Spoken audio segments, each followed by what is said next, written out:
I am the Soap Gal. Today we're going to just sit back and have a cup of coffee, and I'm going to answer some of those questions that I've read through YouTube. But hold on one second. I love my coffee. Especially if it is artisan crafted or roasted. That is the best. And I love to support local. But I want to just tell you a few things. One thing is I have dyslexia super bad. And when I respond to some of your posts or your comments, I know my spelling's bad. I want you to know I spend a lot of time because I'm constantly checking spelling, but I will respond, and I appreciate all the feedback and anything you want to know. I am an open book, like I've said.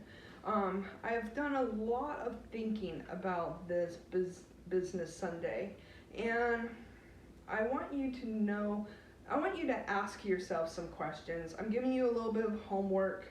And when you're creating a brand and you're creating a small business, it's hard. You have to do a lot of thinking because you're investing so much money. It is so expensive to start a brand, and you got to realize that when you start, that this is a journey. This is a life change. And just like when you're on a diet and how you have to, change those old habits and, focus on losing weight, it's kind of the same thing with creating a small business. You have to do a lot of soul searching, and I have rebranded a few times. When I first started, I was Together Farms, and I had a herd of 50 goats. It built up to 50 goats, but I started with about 3 goats. And we got into a bunch of craft fairs and festivals, and we were struggling. It's like, okay, do we get hay or do we do this festival? If we do this festival, then we'll be able to get hay. So we would do a lot of that. And my labels during that time, it changed a lot. And I will do a slideshow on like Instagram or something and show you where like my first bars look at to where my bars are today. So it is truly a process, and you have to ask yourselves a lot of questions. So I kind of wrote down some of the questions, and one of the questions that you need to ask yourself is, why soap and skincare? Why are you so passionate about soap and skincare? And write it down. Create a journey. It's so great to have a diary of where you started to when your products is on the shelf at Macy's. That goal that you have to think, why soap and skincare? Write it down. Why did you decide to create this business?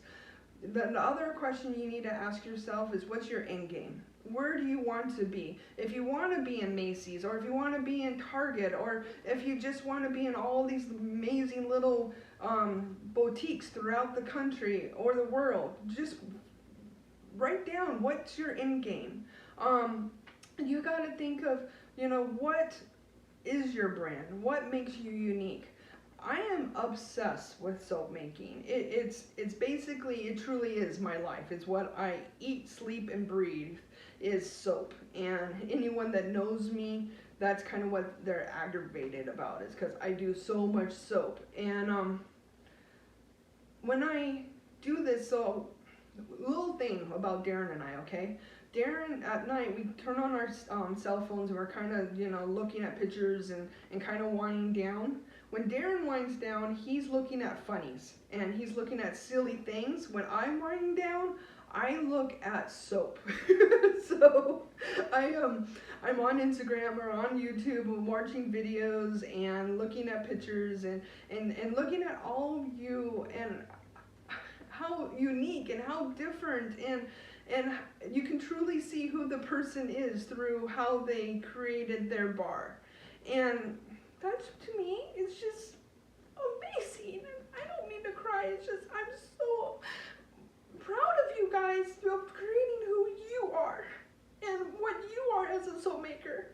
Hold on, okay, I had to get my composure back. I just want you to know that when I go through pictures and stuff and I see that you have created your brand, that you've created your identity as a soap maker, it is just so impressive, and it's just so special to see all the different ways that you can put, lye and base oils and colors and fragrances together to create a bar of soap. I mean, just look up pumpkin spice soap and it is just absolutely amazing. Or pumpkin or lavender is an amazing bar to look up and see all the different varieties and ways that people, create a lavender bar of soap. I mean, it is just amazing.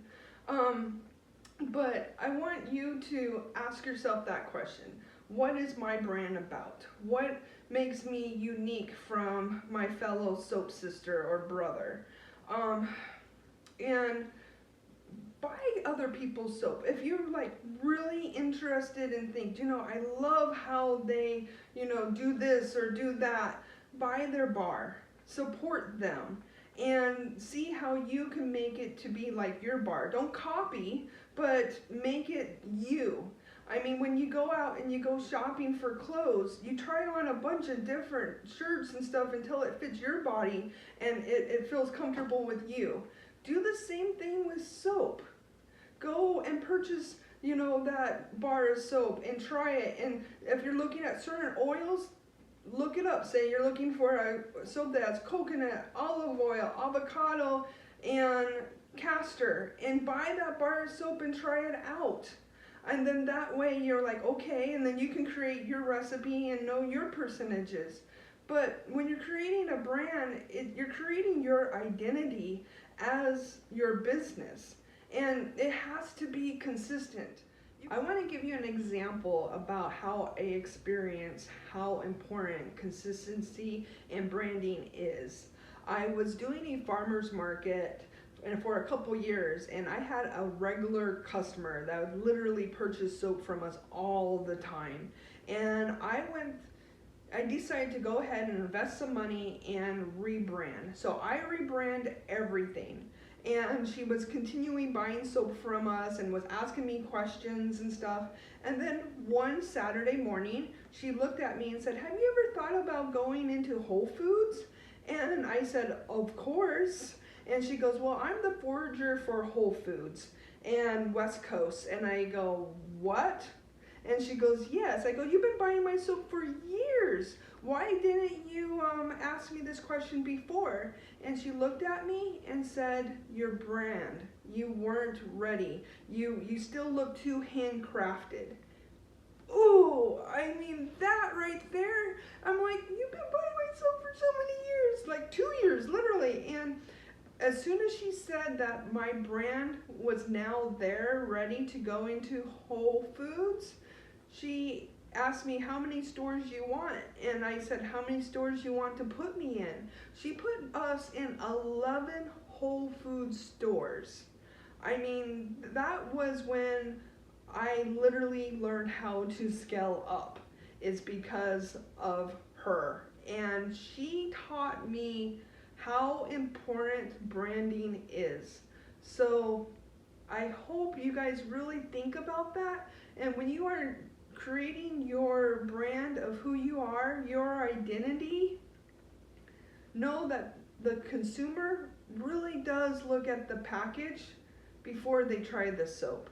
And the only way that you're going to be able to get your soap into their shower is if your packaging looks like something that they would be interested in using. So when you are buying those bars of soap to try because you think they're so beautiful, we focus so much on the aesthetics of the bar itself that we forget about the packaging. And that's what the consumer purchase is, your brand. So you have to have your colors, your fonts, your logo, everything needs to be consistent. Once you have durable, good packaging, that's why every brand that you see that's on the shelf is typically done in a box, because that bar of soap is going to be durable and not get damaged because of that box. So let me tell you where I purchased my boxes, and the way I decide to go about branding my soap is I bought them from Botany Soap. Yes, Botany Soap, that is another wholesale private label soap maker, and their bar is 100% organic, and it's amazing. but I bought my boxes from them. Another company that you can use to buy boxes is Your Box Solution, and they do custom boxes. So they will put whatever you want printed on your box. Those are pretty much the two sources that I know. And then when it comes to labels, there are so many label customers or people, and you got to think of labels. I know a lot of people don't want to go to professional labels, and the reason why they don't is because they're committed. And as soon as you decide to start a skincare business, I learned you are committed. So you gotta really know what you want to offer, what's your offerings, and you're gonna do that over and over and over again, and you're gonna have those bars. So become committed. Know your ingredients. That's your foundation. That's what your bar is about. That's your secret recipe.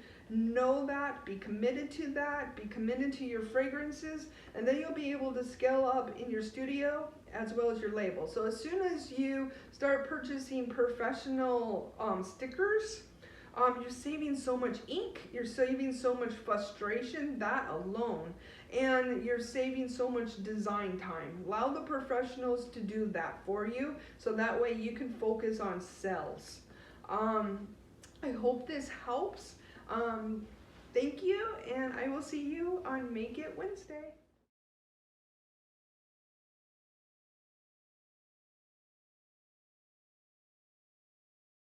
I got so passionate about this Business Sunday that I forgot to say thank you, Star Delta 9, for this wonderful gift of her soaps. And thank you again, Star. And I want to introduce, this is George, this is my kid, this is our puppy, and he held out as long as he could to not sit on Mama's lap. But I will see you on Wednesday, and thank you for watching.